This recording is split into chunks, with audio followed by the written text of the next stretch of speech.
समाज की जागरूकता इस दृष्टि से बहुत महत्वपूर्ण है।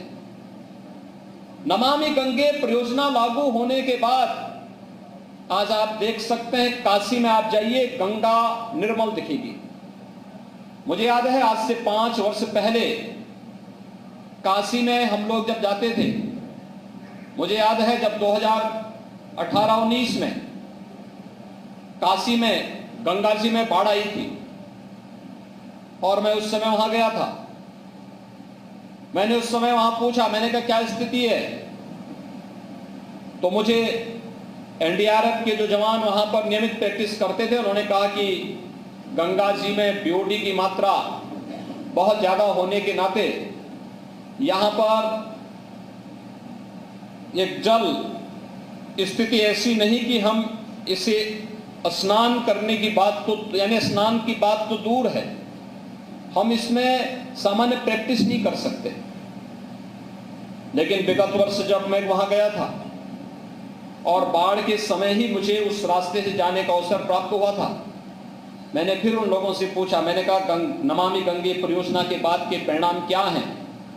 उन्होंने कहा देखिए, पहले हम लोग जब यहाँ प्रैक्टिस करते थे तो हमारे पूरी शरीर पर लाल लाल चकत्ते हो जाते थे, और आज जब हम लोग प्रैक्टिस करते हैं तो आज हमें सामान्य ये गंगा जल का जो महत्व है वह हम लोगों को एहसास होता है। यानी पहले स्नान करने लायक भी ये जल नहीं था, लेकिन अब यह जल आचमन भी इससे आराम से किया जा सकता है, पूजा के योग्य भी यह जल आज के दिन पर बना हुआ है। आज वहां पे डॉल्फिन आपको दिखाई दे सकती है। गंगा जी का जो महत्व है उसमें डॉल्फिन भी गंगा की एक पहचान है, और यह भी वहां पर देखने को मिलता है। लेकिन भाइयों बहनों, ये सभी कार्य केवल सरकार के प्रयास से भर से एक निरंतरता नहीं प्राप्त कर सकते। सरकार ने अपने स्तर पर प्रयास किए। उत्तर प्रदेश में ही जितने भी सीवर के या औद्योगिक कचड़े से जुड़े हुए प्रवाह थे, उनको रोकने के लिए जो कार्य होने थे, 46 में से 25 के कार्य हमने पूरे कर दिए।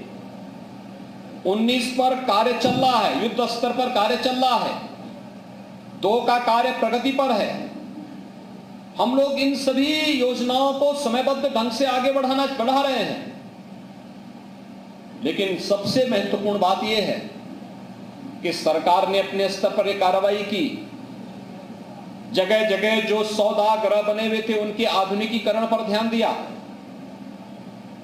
गंगा जी में तमाम प्रकार के उत्प्रवाह को रोकने के लिए अलग अलग कार्यक्रम भी आगे बढ़ाए, और जो भी तकनीक हो सकती थी उस तकनीक को अपना करके नमामि गंगे परियोजना में गंगा की निर्मलता और अविरलता को बनाए रखने के लिए अपने स्तर पर प्रयास किया।